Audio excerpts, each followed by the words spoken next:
There's so many things going wrong that we have to fight. But the best way to do that, I find for me anyway, is to prioritise. What's the greatest danger? That's what I look at. And for me, without a shred of a doubt, the greatest danger we face is Keir Starmer. And that's because he's disingenuous and what he's doing may look like bad policy ideas, but it's not. It's a determined effort to draw us further and further closer to stakeholder capitalism. That's the new buzz phrase for what's happening to us, which is basically a form of communism. We can see this play out in front of our eyes because his first weeks in office were to see Larry Fink and Bill Gates, who want to control everything. And as we grow down this road, we're growing into this because we've got a leader who wants it to happen. It is the things that are happening aren't because they're being stupid or they can't read the room. They don't want to read the room. They're on a mission. They've got the power base. They've seized hold of it. And the Tories have lined it up nicely for them and they'll stop at nothing to get what they want. But the thing is, they didn't expect the one thing they can never ever anticipate, and that's public reaction, because you don't know that till it's happening. And this is why I keep going on about fight back and all the little things. We didn't all roll our sleeve up. The turnout for the booster went down to 3% from 95%. We haven't got a digital passport, a health passport in our phones. We are using cash more than we've used for 20 years. We are kicking back about the state of the NHS. We understand what's going on an awful lot more than we did in, say, 2020. So the real massive fight we have is to stop and arrest Keir Starmer. How do we do it? It's all right saying what the problem is, but how do we address it? Well, the best way you can make it awkward for a government to deliver its policies is to start at the bottom and work your way up. And that's council level. Because currently our councils have been run for decades by basically the same two parties. These are the same two parties that have afforded themselves huge salaries for the basic chief execs in these councils. Staffordshire Council is on between 170 to 190 grand a year. Lancashire County Council's chief exec is on £220,000 a year. This is for running councils. Some of the Birmingham councils are on similar money and they're bankrupt. So we can see that the power of the two-party system holding the councils hasn't really worked in our favour. Who on earth can give themselves wage rises when you're running a council that's bankrupt? You'd be kicking your CEO down the road if he bankrupted your company. And that's what should happen.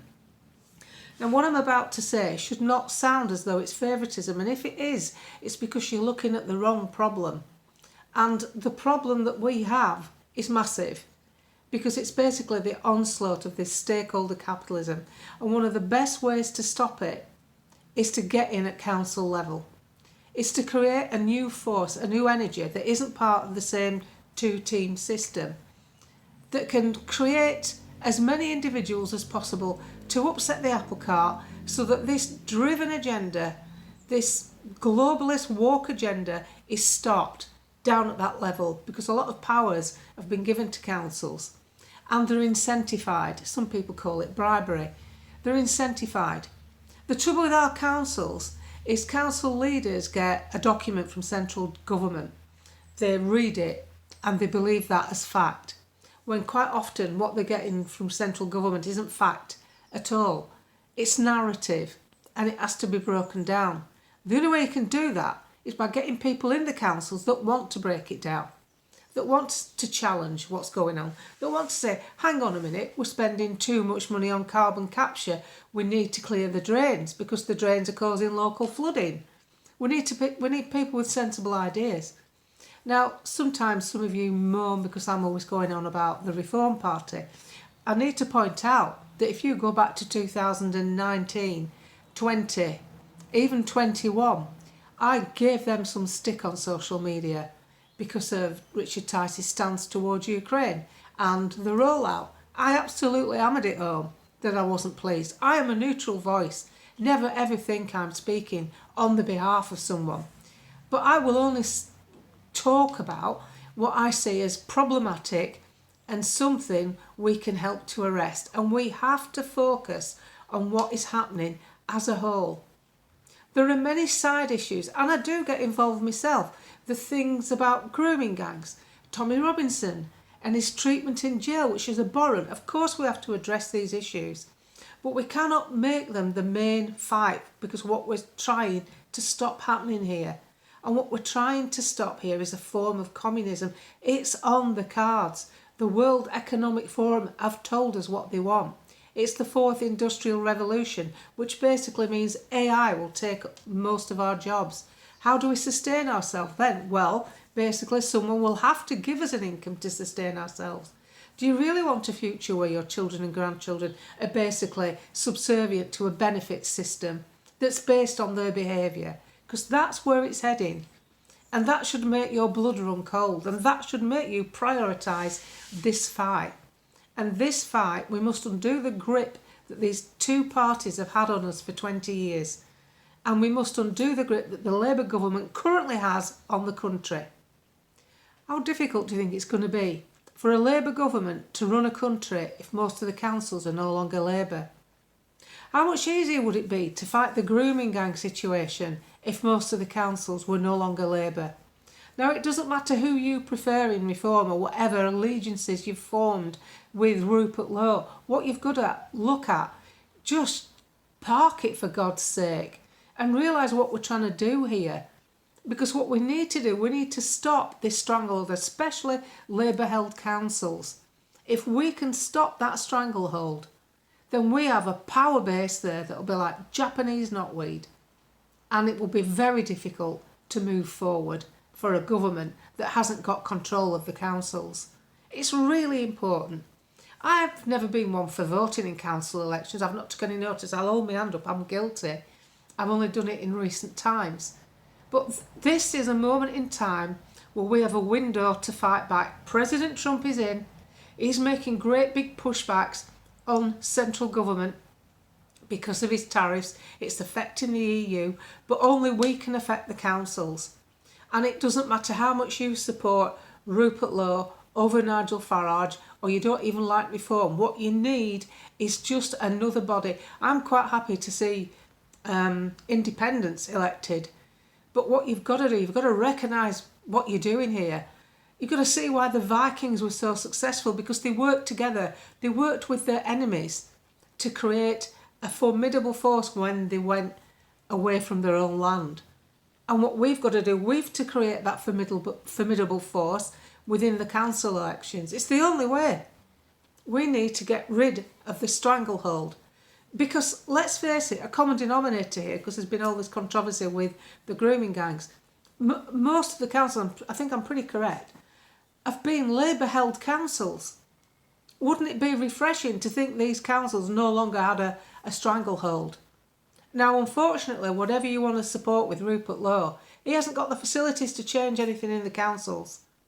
Neither has Ben Habib. No matter how much you like them, you've got to understand what's happening here. Because it makes my blood run cold to think I'm having to talk like this. But the only way you can change things at council level is to have candidates. Now, I'm telling you now that I deal with the guy that runs the branches for the North West, or most of the North, the branches for the Reform Party. I deal with about 5 or 6 independents that are hoping to do well in the elections. The branches that I deal with are all more than happy. They're on song. When they go around canvassing, people from all walks of life are pleased to see them. In fact, one canvasser told me when they walked down the street, people were coming out their front doors to congratulate them because it was a candidate that was not Labour and that was not a Tory. So you've got to look at what you've got on offer, who's standing, and you've got to change those faces. You've got to get a different set of people in those council elections. And that is the beginning of the fight back. And you've got to shelve. You really do have to be more pragmatic about the fight. It's nothing to do with your preferences for personalities. You've got to see that this is the biggest thing we face. It's bigger than the boats. It's bigger than Islamification.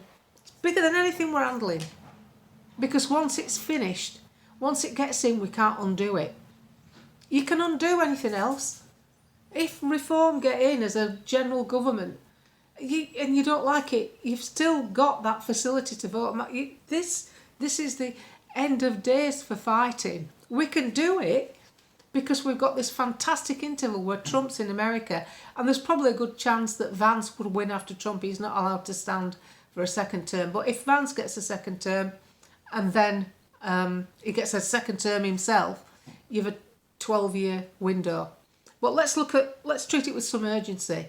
This is the here and now. There isn't time for you to have some misguided loyalty for a man that hasn't even got a party together, isn't representing anything other than his own constituency currently, when there's all these council elections going on. Now, if that puts you off me, if you see me as some sort of mouthpiece or shill, I feel sorry for you, because I'm one of the few people. I don't have a lot of ad breaks, I don't have a members club, I don't have any merchandise, I don't monetise my Facebook, I don't monetise either of those pages, and I do this because it matters. Because it matters to me, and if it matters to me, it matters to you, because we all go down or we swim together. It's that simple. So please do not take this as any sort of preference. I couldn't give a monkeys over individual personalities. I look at the problem, and the biggest problem we've got is in number 10 and how many Labour councils we have across the country. And the fight back starts with unravelling it all. Think of the Labour Party like a big woolly jumper, and the council elections are like the sleeves. If you start unravelling that woolly jumper and it has no sleeves, it's not going to keep you very warm in winter, is it? And that's what you've got to do. That's how you've got to look at this fight. If that puts you off, feel free to go to another channel, listen to them talking about, whether he should be leader and he should be leader, and I don't like what he's done. Get on with it, because you're not going to win, you're going to sink. This country is going to sink. And, I don't want to. I want to fight back, and I want to do it in a way that can work.